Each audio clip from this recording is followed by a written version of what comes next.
City. This is Charlie Rose.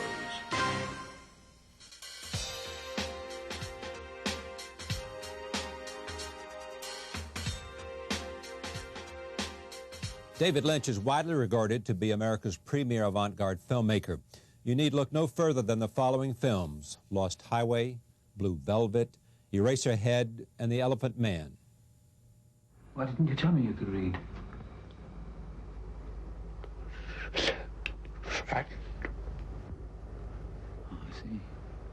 I was afraid to talk. So please forgive me. Hit it.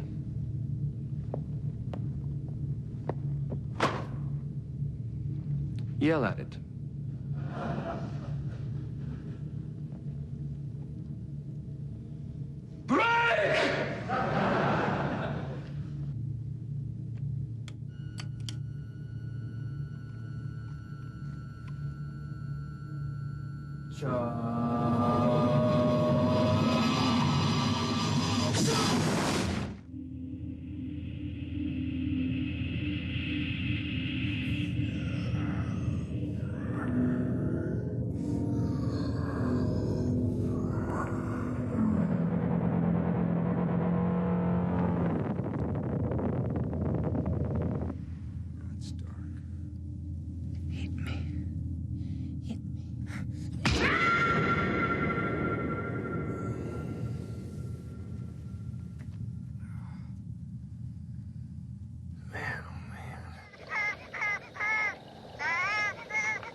Teresa was with the T.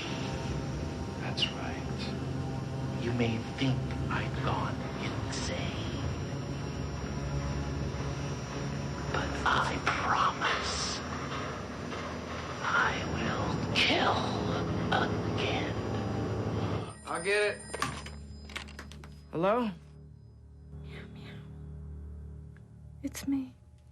Hey, baby. I can't see you tonight. Okay. I think he suspects something. We have to be careful. I miss you.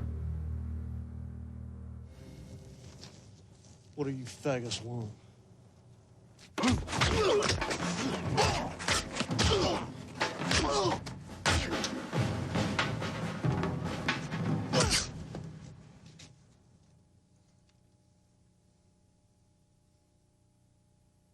Sailor Ripley, Luna loves you. That I'm a robber and a manslaughterer, and I haven't had any parental guidance.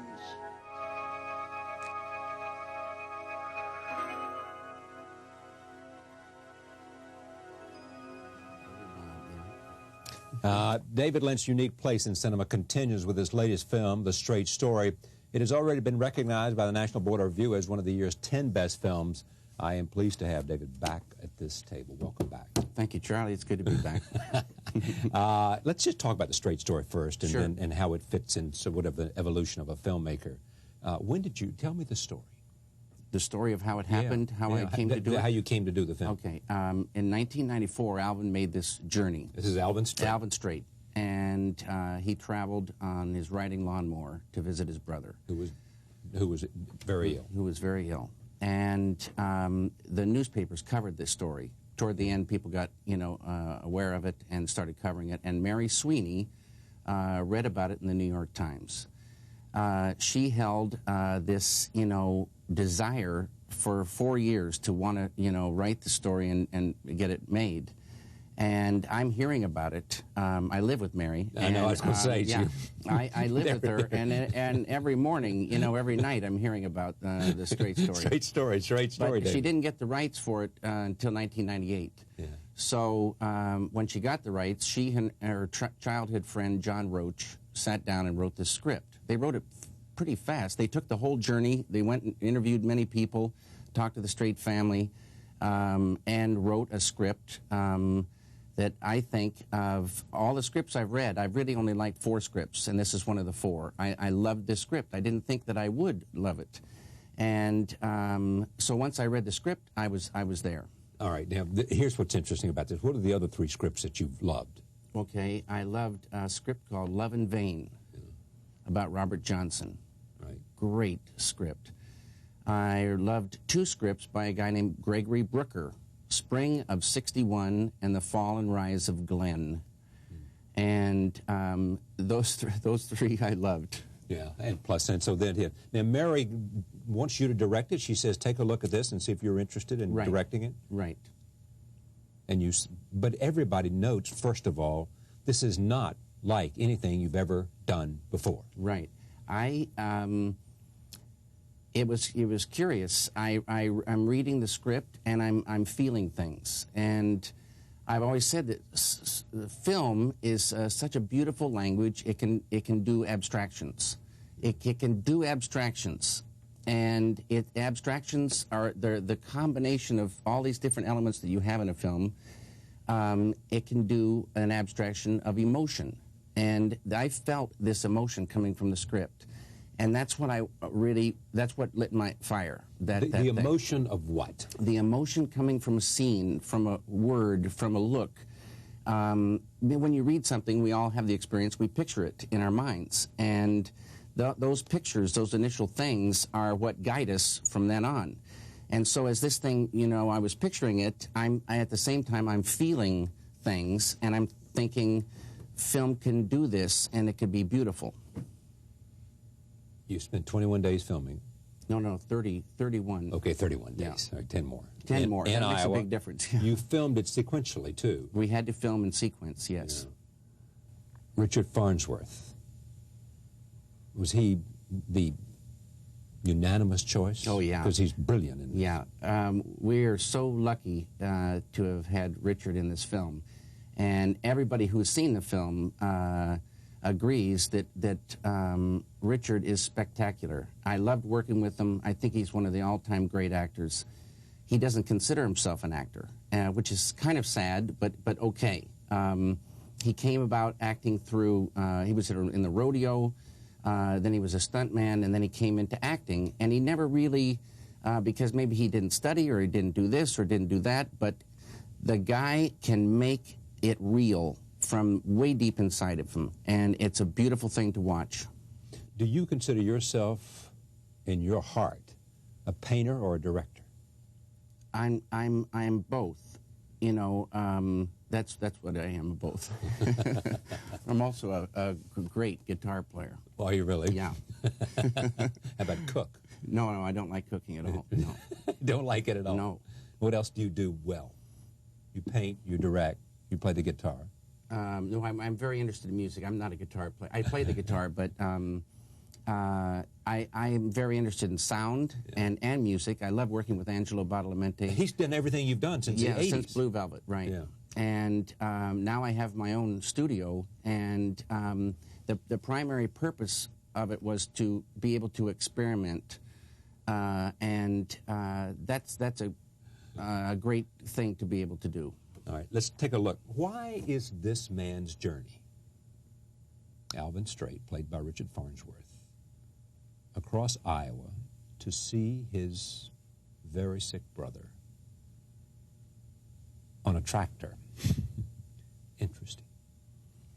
It has to do with the reason he makes the trip, and it has to do with the difficulty of the trip, and it has to do with his age and the things in his heart. That's what I'm saying. It has to do with what he feels and what he sees. Right. And how he feels about what he sees. It's a beautiful reason to make the trip, and the trip has to be done in a certain way.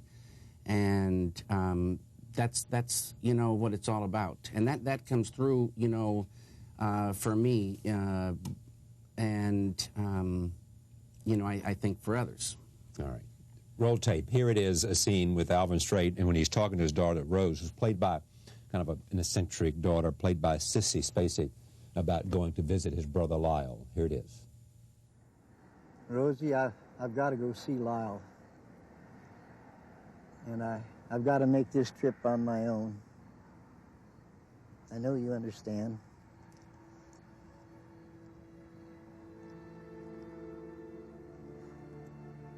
I guess so.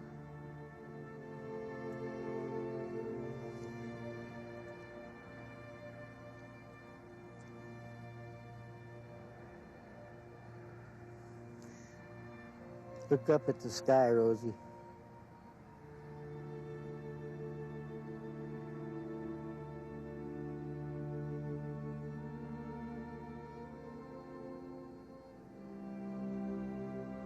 The sky is sure full of stars tonight.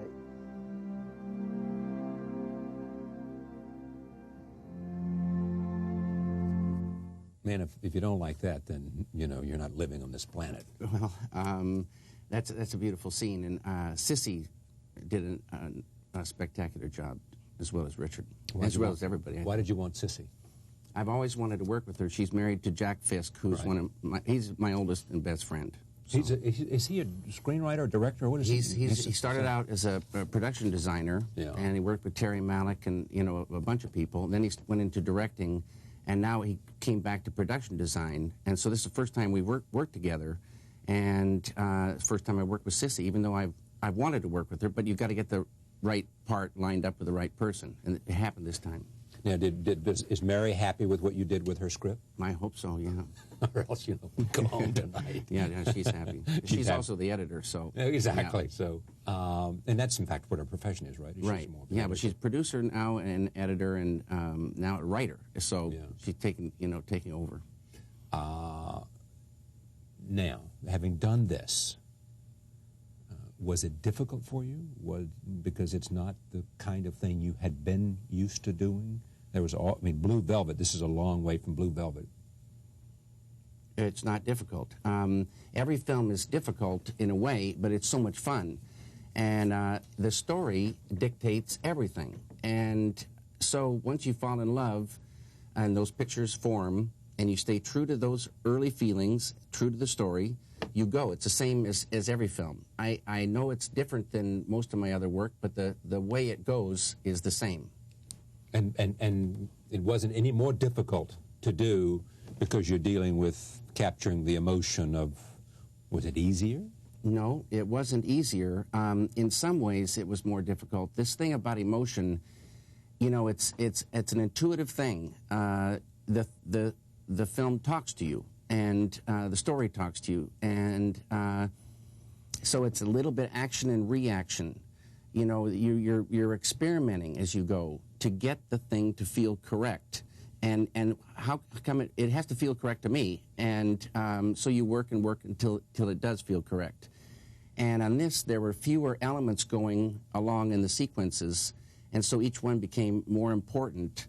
And I start getting, you know, real fascinated about the way a sound would present itself, how it would come up out of nothing and go, and how it would die away. Those things became real critical.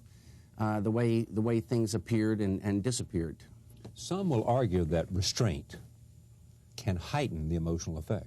It's too little is not so good. Too much is not so good. Yeah. It's that magic point when all the lights go off like a pinball machine, and you know you're there, but you don't know exactly how you got there. All right, roll tape. This is one final scene, because I think Richard Farnsworth is so great in this, in which he talks about the importance of family. When my kids were real little, I used to play a game with them. I'd give each one of them a stick, and one for each one of them. And I'd say, you break that. Of course, they could, real easy. Then I'd say, tie them sticks in a bundle, try to break that. Of course, they couldn't. Then I'd say, that bundle, that's family.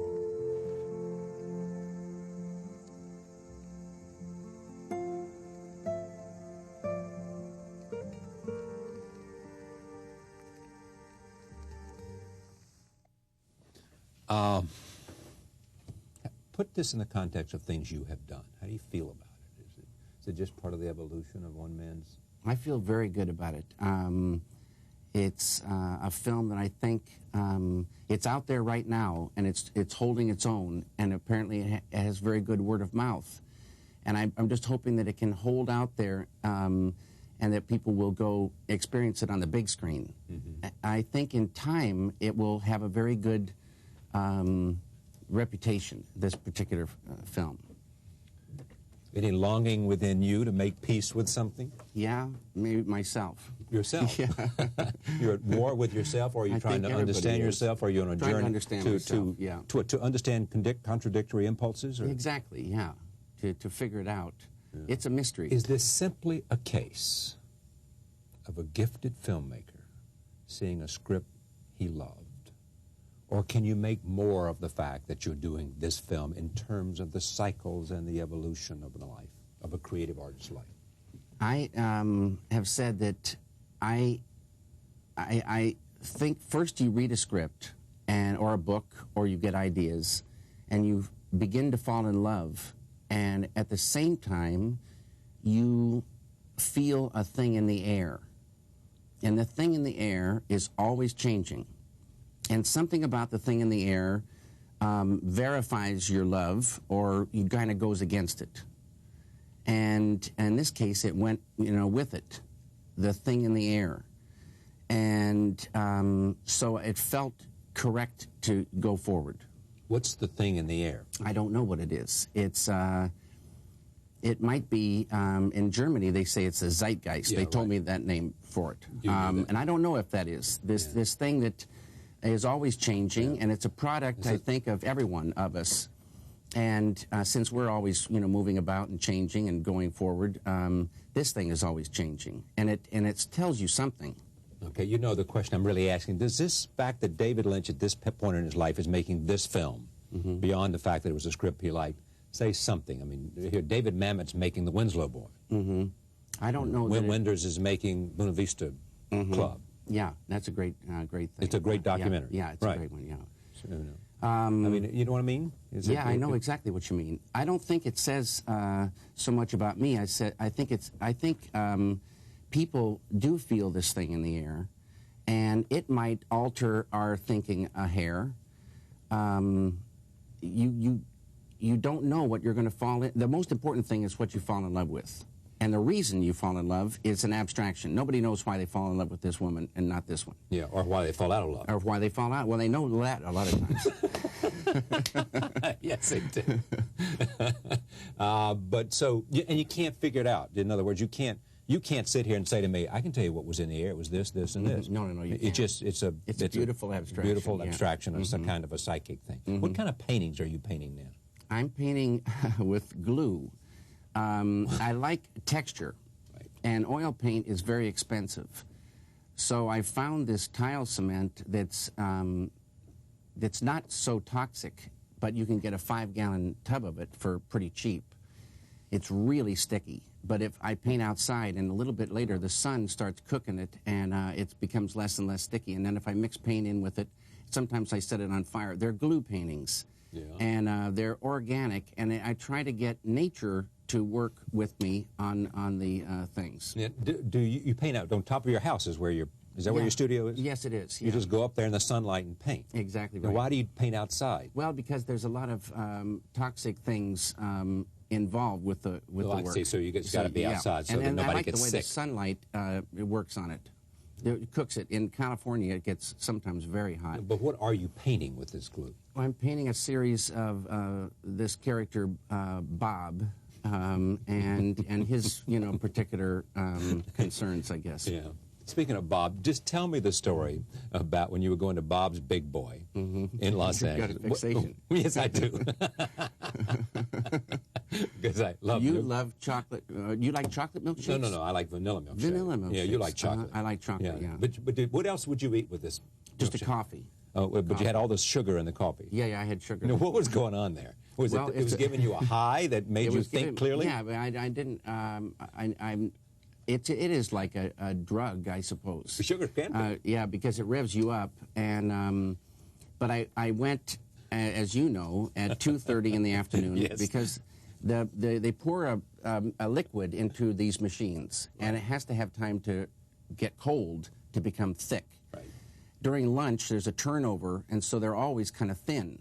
But after the lunch settles down, before the thing gets too old in the machine, it has time to congeal and get nice and thick. And you got a chance for getting a great shape. But you gave it up. Yeah, I gave it up. And you gave up all the sugar or saccharin or whatever it is you use in the coffee, too. Sugar, but I gave it up. One time I went through the garbage behind Bob's, and I found the carton of the mixture, and I couldn't make sense of any of the ingredients. And I figured it was enough time of having had those, and I should stop. What's in the air for you now in terms of the movie? So what are you eating at first? Tell me what you're eating. I'm eating, for lunch, tomatoes, tuna fish, feta cheese, and olive oil. Now, here's what's interesting about you. You eat that every day. Every day. Every day. You eat the same thing. Yeah, it's very good. You know? Well, I'm sure it is. Otherwise, we wouldn't eat it every day. Right, right, exactly. And what do we eat for dinner? Chicken, little pieces of chicken and broccoli, and a little soy sauce. Every day? Yeah, every day, except when I travel. Then I go off that. Is this? Can we say you're a creature of habit? Yes, habit in a daily routine. Yeah. And then when there's some sort of order there, then you're free to mentally go off any place. You've got a safe sort of foundation and a place to spring off from. Yeah. And you view that in terms of the creative process as very important. It was very important for me. For you? Yeah. Right. You don't like a cluttered room when you're thinking. No. The purer the environment, the more, fantastic the interior world can be, it seems to me. Yeah. Can you help me understand where you may be going now that you've done this film? What's in the air? In the air, I think things are, like, as they say, they're always changing. Yeah. I think right now the air is filled with Y2K. And maybe in January it'll settle down and we'll see what's really there. But we got to get through Y2K we got to get through first. This thing. It's a very busy kind of thing in the air now. Yeah. But I don't know what I'll fall in love with. That's for sure. I don't have the next thing. Yeah, and falling in love is really what it's about. It's all about that, yeah. You'd rather tell a long story than make a movie. No, I love both the things. Okay, you do very both. much. It's just a continuing story allows you so many different surprises, and you're not having to wrap things up, and you can have one thing lead to this thing, and then come back to relate to something that was introduced way back here, and those things are thrilling for us.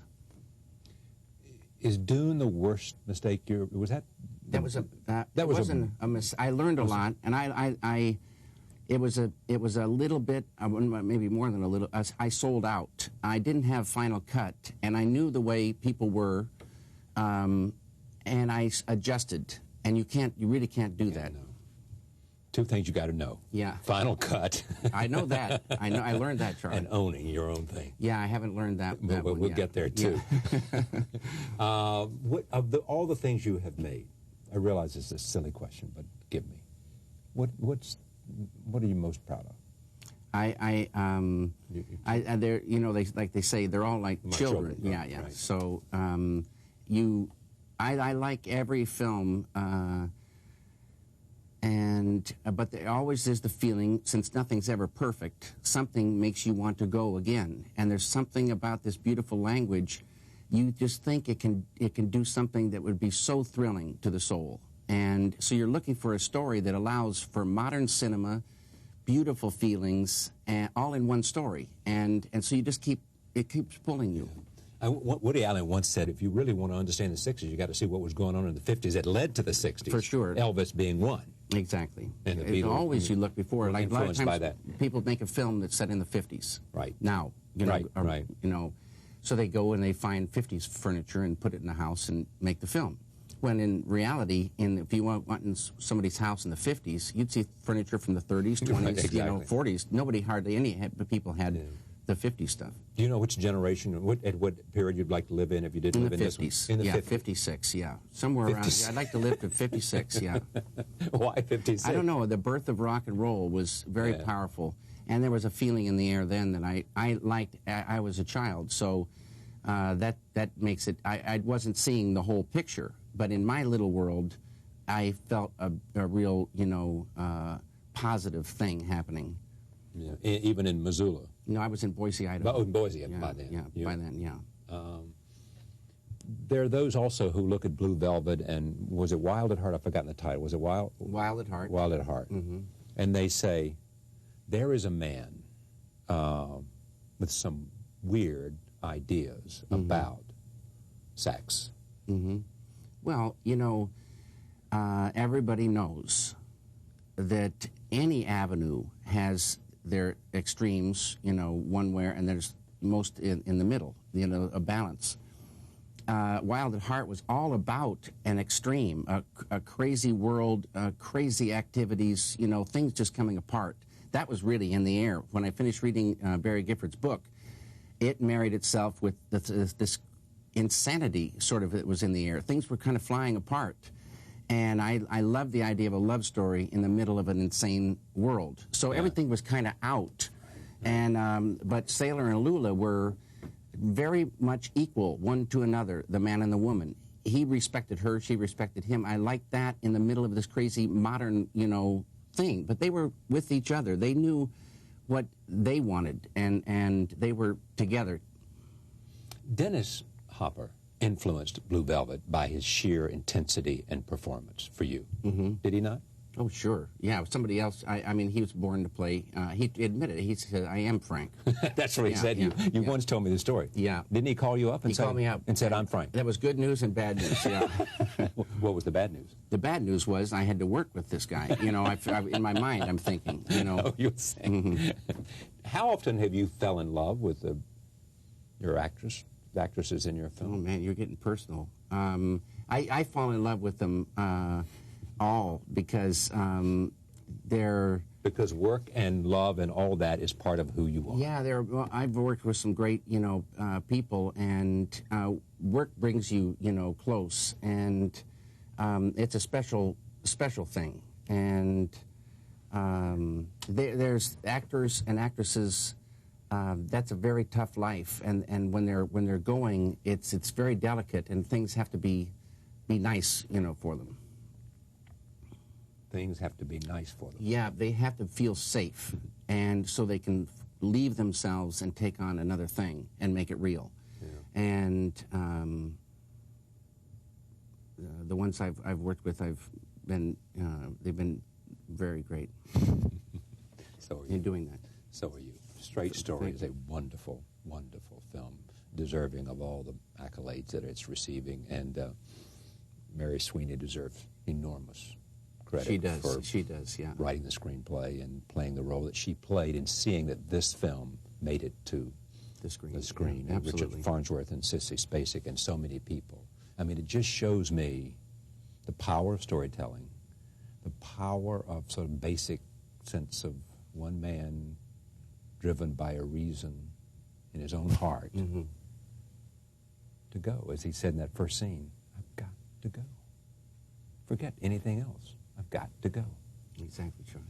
Thank you, Dave. Thank you very much. Pleasure. It was good to see you again. Thank you. Really good. You too. Okay. You too. David Lynch, the director. The film is called The Straight Story. We'll be right back. Stay with us.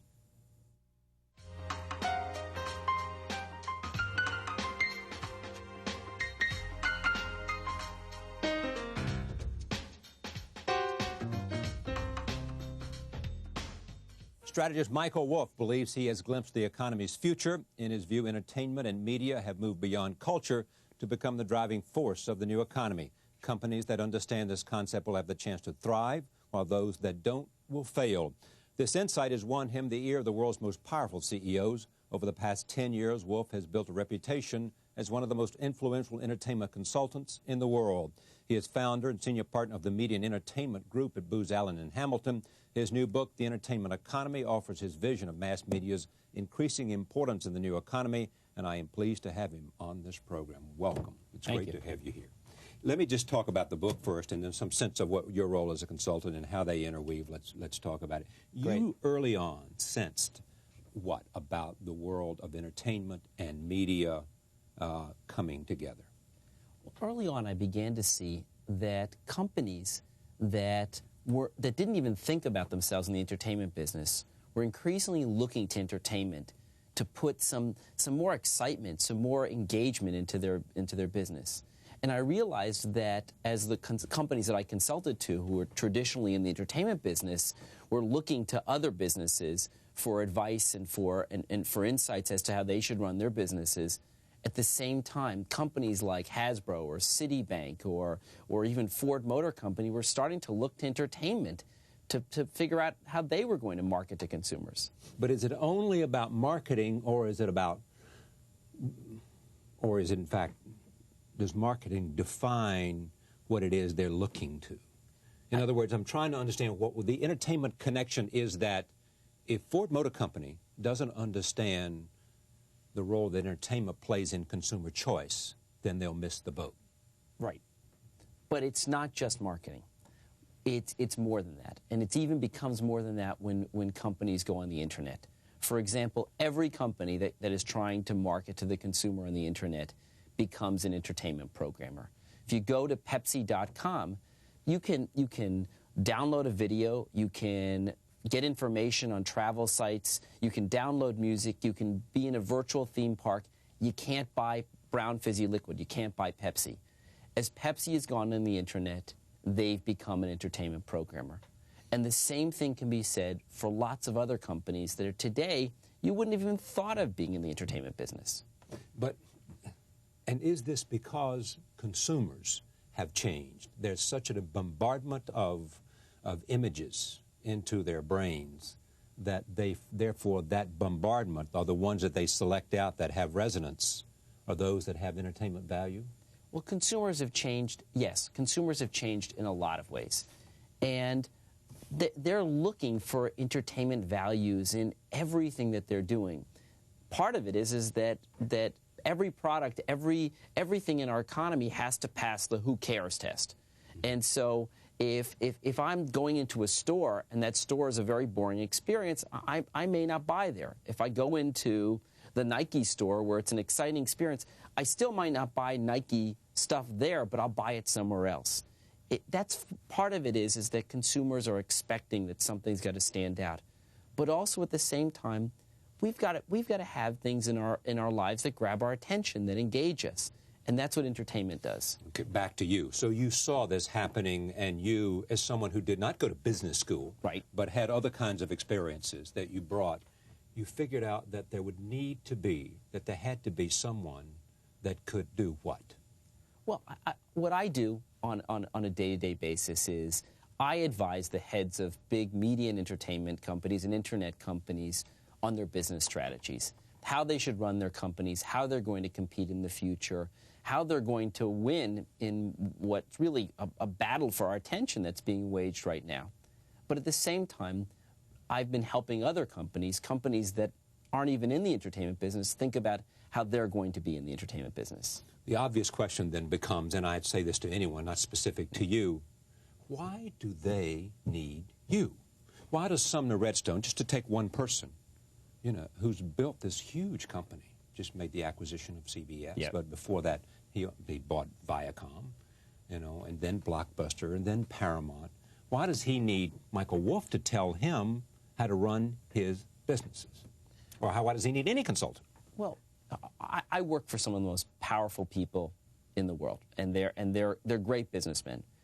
But at the same time, the old line about not seeing the forest for the trees, yeah, well, a lot of the people that I work for, they've got the leaves in their faces. It's hard for them to see where their businesses are going to go in the future, and they ask me very, very specific questions. Questions like, how are they going to grow their ratings? How are they going to sell more ads? How are they going to, what new channels should they create? And so the role of a consultant is to bring new information from the outside, is to look at their problem in a different way than they've looked at it in the past, and also serve as a catalyst, serve as somebody from the outside who's going to help them get what they want to get done. It would seem to me that it's also the following thing, which you may be seeing, is that you have the value of seeing how other people outside of their immediate business, other people in competing businesses or businesses that they might want to partner with, how they have faced their issues, their problems, and their experiences. whereas their view has been primarily that of looking from inside out. Well, that to a large extent, that's correct. Well, my clients are looking for the fact that, in my experience and perspective from working with music companies or other people in magazine companies all around the entertainment business, they're looking for, they want that experience. And so while I may be working on something specific for them, having that perspective is very important to solving their problems. If there are two lessons that come out of this, what would they be that come out of this book? I mean, you make clearly a couple of points, and you might elaborate on them. One is, if you look at the entertainment business today, this infotainment business today, two things that are clear. One is it's all about entertainment, number one. And number two, it's about brand name. Talk about that. I think that anybody who is competing in today's consumer economy has to recognize that entertainment is going to be a part of what they're doing. And there really is a battle being waged for our attention. Look at, there are just hundreds of cable channels out there, thousands of magazines. There's a lot going on. There's a lot that's competing for our time and attention today. If you look at a single hour of television programming today, there's more programs on television in a single hour than there were in an entire year 20 years ago. And so in order to be able to compete in that, you've got to become an entertainment programmer, no matter what you do. You've got to be able to be exciting. You've got to be, and then the second thing is you've got to become a brand. And today, celebrities are important. You go to see a movie because Julia Roberts is in it. You watch a TV show because George Clooney is in it. You buy a dress because Donna Karan designed it. Celebrities are important, and celebrity brands are important. You buy a computer because Intel is inside of it. Brand names important for consultants? There are only a couple brand names in the consulting business. Luckily, my firm, Booz Allen, is one of them. Brand name, we just talked to Tom Ford, who understands the significance of brand name, like incredible in terms of the identification of celebrity. What's the significance of celebrity in brand name identification? Is it just that celebrities have, I think of, for example, of the advertising for Jay Walker did for Priceline.com, yes, using Shatner. Yes. As a kind of brand identification. Well, you see, I think that we look to celebrities for aspirationally. I think that consumers look at what is that celebrity wearing, and we need also, people need somebody to tell them what's the right thing to do and what's the right thing to put in their house. And if it's from Tom Ford and it's from Gucci, then it's going to be something that's cool. Mm-hmm. And whether it's a glass or it's a leather skirt, it's because it comes from that brand, then it's cool and it's something that we accept. Celebrities also make it so that whatever we're dealing with, whether it's a movie or the cover of a magazine, stands out from all this clutter that's in front of us. What impact has selling books over the internet had on book sales overall? Book sales have gone up. And I think the other thing, what's happened with selling books on the internet is that books that people might not find on the bookshelf of your local Barnes & Noble, even though there are a lot of books at Barnes & Noble, you can go on the internet, you can go to Amazon, or you can go to barnesandnoble.com, and you can find them. And so I think it's going to bring back a lot of what are called backlist titles, a lot of titles that might not be on the shelves anymore, might be turned into mulch. But at the same time, allow people who want to publish a book but can't afford to have it in every bookstore to have a viable book. It is often said to me on this program by people who you consult with, and they will remind me of how people, American consumers today, the amount of time they're watching television is going down, the amount of time they're online is going up. What are the implications of that for broadcasting companies and for cable companies? Well, people are still watching a huge amount of television. They're still watching. The average American family watches over 30 hours a week of television. And broadcasting is the largest platform for delivering a message to advertisers that exist anywhere in the world. Without a doubt. I think the impact of the shift in viewership from broadcast television to cable and then also to the internet will mean that that first of all, the broadcast networks have to work even harder to create very, very big mega events. It's the Super Bowl. It's a hit movie. It's the premiere of Jurassic Park. It's all of those things that bring together so many people at one place, because that's very hard for cable television or the internet to do. Those are dealing with very, very narrow audiences. The second of all, television has got to figure out a way to embrace the internet and embrace much more narrow media. So if you look at the things, for example, what NBC has done with CNBC, NBC has another vehicle, has CNBC and now MSNBC, and it's found a way of capturing that audience even when it's not on NBC.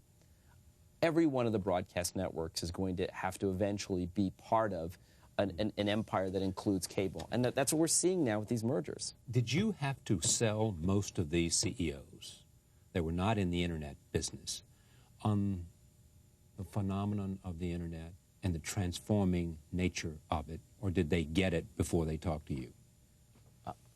I think that most of the CEOs that I work with recognize the importance of the internet very early.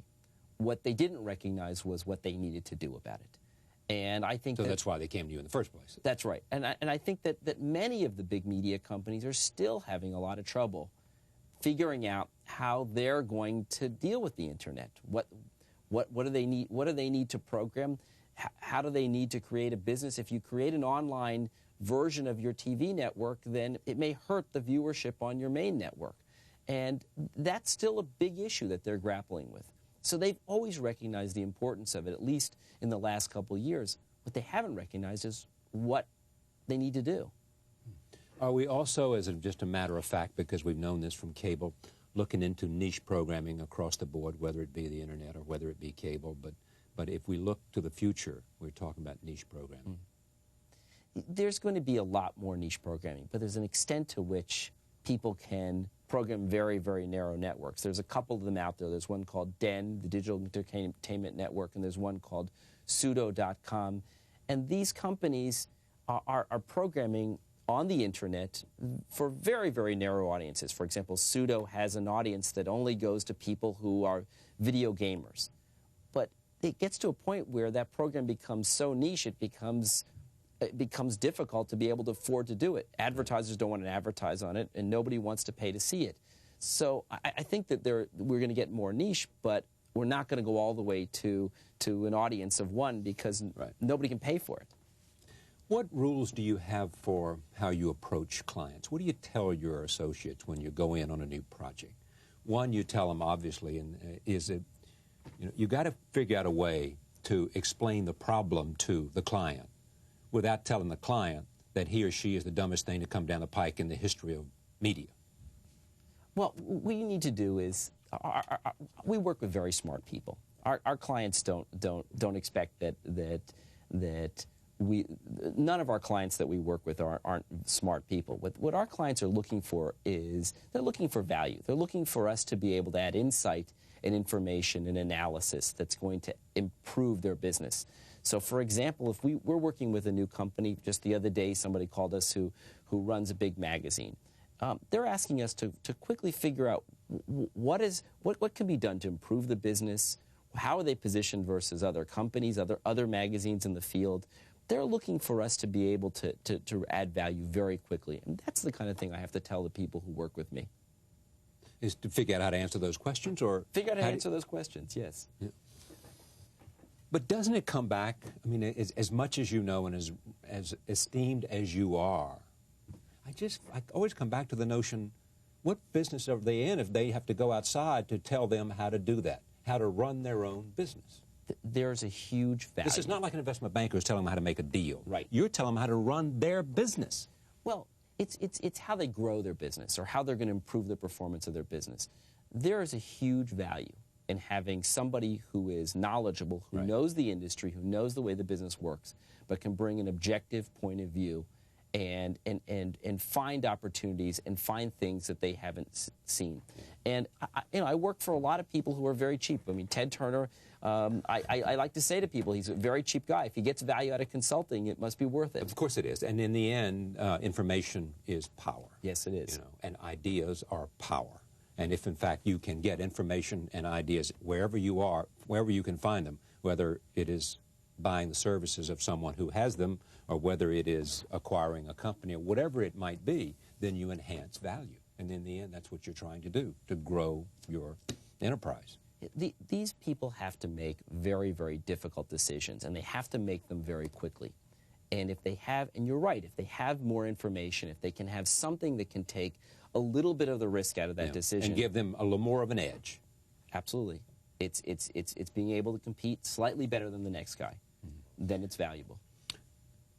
I love this question. So I say it, I'd ask Tom Ford, I would ask Bill Gates, I would ask all the range of people who've been on this program. And I'm not sure it has a good answer, but what's the next big thing? The next big thing. Well, I think the next big thing really has to do with something that we all have in our homes, which is our television set, and a lot of people have in their homes, which is a computer. And a lot of people ask me, is it going to be, are the two going to come together? And I think the answer is yes. I think that the internet today and the television today are just transitional media. I think what's more likely to happen in the next big thing is the television that is able to do so much more for us. We're able to download any movie we want to see. We can be watching Friends and we can see a red sweater that one of the characters is wearing. We can click on the corner and buy it or at least find out about it. I think that's the next big thing.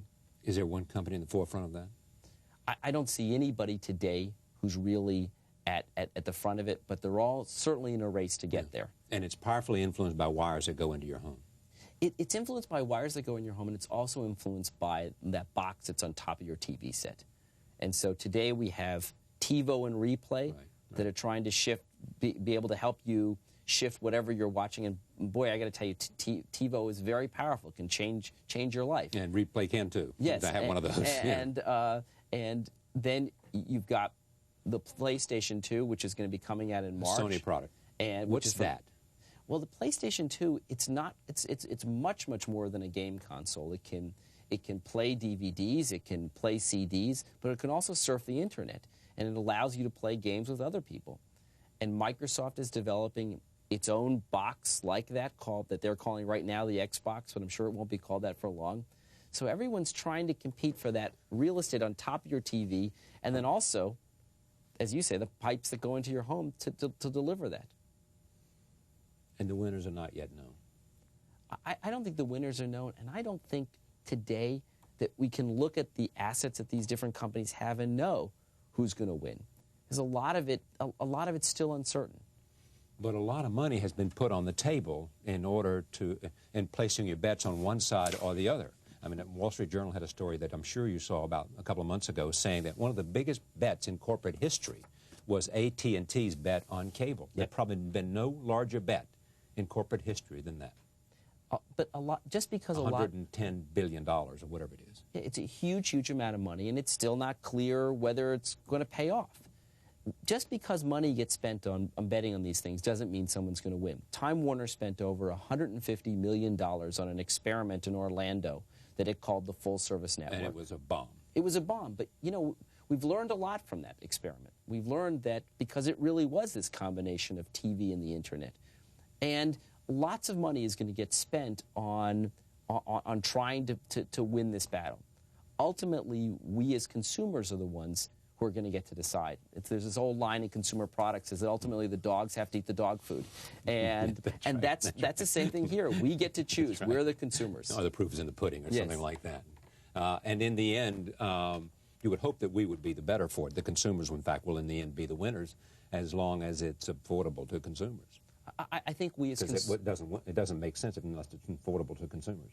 I think we as consumers are going to be winners. I really would like to be able to look at my TV set and see and be able to decide if I want to see an old Hitchcock film, great. If I want to see the latest. If I want to see The Sixth Sense, I want to be able to do that also. Here is the other interesting thing I will leave on this. It is this notion that is constantly argued by the people you advise, which is you got to be really big to take advantage of this. You got to have the amount of money that AT&T did to consolidate all those cable and to be the player, and that it's narrowing down, and only the people with huge resources can make the play. The reason that Ted Turner sold his company to Time Warner is because he was convinced that he couldn't compete alone.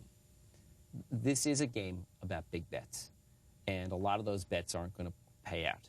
And so when you're spending $150 million to make a movie, or you're spending $100 billion to buy most of the cable systems in the United States, these are very, very big bets. It's going to be very hard for small companies to make those bets. But that doesn't mean that those big companies have to act like big companies. Right. They can start acting like they have to act like smaller companies, because if not, we're not going to watch what they're going to produce. But is there going to be room for innovation outside of those large companies where people can get the capital, can get the wherewithal to create, to be entrepreneurs? Absolutely. Look at today what's happening with the Internet. There are so many new content and programming sites being created. There's a new one called My Primetime. There's another one called The Knot. The Knot is all sorts of programming if you're going to have a wedding. There are lots of new ones that are getting started every day, and there's lots of financing behind them. Finally, what's the expected volume of online Christmas shopping? Is it, what, $6-7 billion? Well, everybody has different numbers. I think it's going to come out even higher than anybody expects. I think it'll be somewhere between 6 and 10. The problem is it'll be highly concentrated. It'll be among some of the biggest companies, and a lot of the other companies that have totally spent all their money on advertising now probably will find they're in trouble after the new year. Who's likely to be biggest winner, do you think? I think it's going to be companies like Amazon. I think Pets.com, companies like that have spent just huge amounts of money in advertising. Now, nobody's saying they're going to make money, but they certainly are going to have a lot of sales. And create market share. Absolutely. And that's what this game is about. It's about today staking out that mind share of the consumer, when later on some of the competitors will have gone away. The Entertainment Economy is the book, How Mega Media Forces Are Transforming Our Lives. Michael Wolff also appears in other publications where he expresses his views on the issues that we have been talking about. Thank you for joining us. See you next time.